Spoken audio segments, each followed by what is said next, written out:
Sir ನಿನ್ನೆ ಬಿಜೆಪಿಯವರು ಹುಬ್ಬಳ್ಳಿಯಲ್ಲಿ ಪ್ರತಿಭಟನೆ ಮಾಡಿದ್ದಾರೆ. 9ರವರೆಗೂ ಗೃಹ ಇಲಾಖೆ ಟೈಮ್ ಕೊಟ್ಟಿದೆ ಸರ್. ಒಂದು ಶ್ರೀಕಾಂತ್ ಪೂಜಾರಿಯನ್ನು ಬಿಡುಗಡೆ ಮಾಡಬೇಕು, ಎರಡನೇದು ಸಸ್ಪೆಂಡ್ ಮಾಡಬೇಕು ಆ ಇನ್ಸ್ಪೆಕ್ಟರ್ನ ಅಂತ. ಇಲ್ಲ ಅಂದ್ರೆ 9ನೇ ತಾರೀಕು ಮುತ್ತಿಗೆ ಹಾಕ್ತಿವಿ ಮತ್ತೆ ಠಾಣೆಗೆ ಅಂತ. ಮಾಡ್ಲಿ, ಕಾನೂನು ಈ ದೇಶದಲ್ಲಿ ಇರಬಾರ್ದು ಅನ್ನೋದೇನಾದ್ರು ಅವ್ರಿಗೆ ಇದ್ದಿದ್ರೆ ಮಾಡ್ಲಿ ಅವರೆಲ್ಲ. ನಾವು ಈ ರಾಜ್ಯದಲ್ಲಿ ಕಾನೂನು ಕಾಪಾಡ್ತಕ್ಕಂಥದ್ದು ನಮ್ಮ ಕರ್ತವ್ಯ.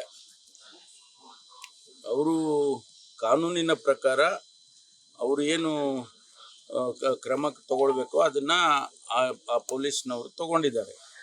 ಅದರಲ್ಲಿ ನಿನ್ನೆ ಕೂಡ ನಾನು ಹೇಳಿದೆ, ಅದು ಟೈಮಿಂಗು ಏನೋ ಅಯೋಧ್ಯ ಇವತ್ತು ಉದ್ಘಾಟನೆ ಆಗ್ತಾ ಇದೆ ಆ ಸಂದರ್ಭದಲ್ಲಿ ಮಾಡಿದ್ದಾರೆ ಅನ್ನೋದೊಂದು ಬಿಟ್ಟರೆ ಅವ್ರೇನು ಕಾನೂನಿಗೆ ವಿರುದ್ಧವಾಗಿ ಏನು ಕೆಲಸ ಮಾಡಿಲ್ಲಲ್ಲ.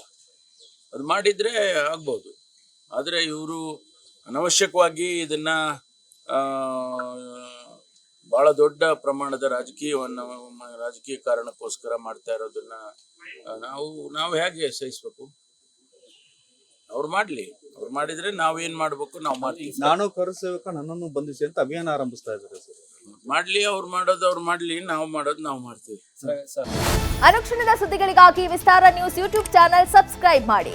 ಹೊಸ ಸುದ್ದಿಗಳ ನೋಟಿಫಿಕೇಶನ್ಗಾಗಿ ಬೆಲ್ ಐಕಾನ್ ಕ್ಲಿಕ್ ಮಾಡಿ. ಲೇಟೆಸ್ಟ್ ಅಪ್ಡೇಟ್ಸ್ಗಾಗಿ www.vistaranews.com ವೆಬ್ಸೈಟ್ಗೆ ವಿಸಿಟ್ ಮಾಡಿ. ಅಂಗೈಯಲ್ಲೇ ಜಗತ್ತಿನ ಸುದ್ದಿ ತಿಳಿಯಲು ವಿಸ್ತಾರ ನ್ಯೂಸ್ ಕನ್ನಡ ಆಪ್ ಡೌನ್ಲೋಡ್ ಮಾಡಿ.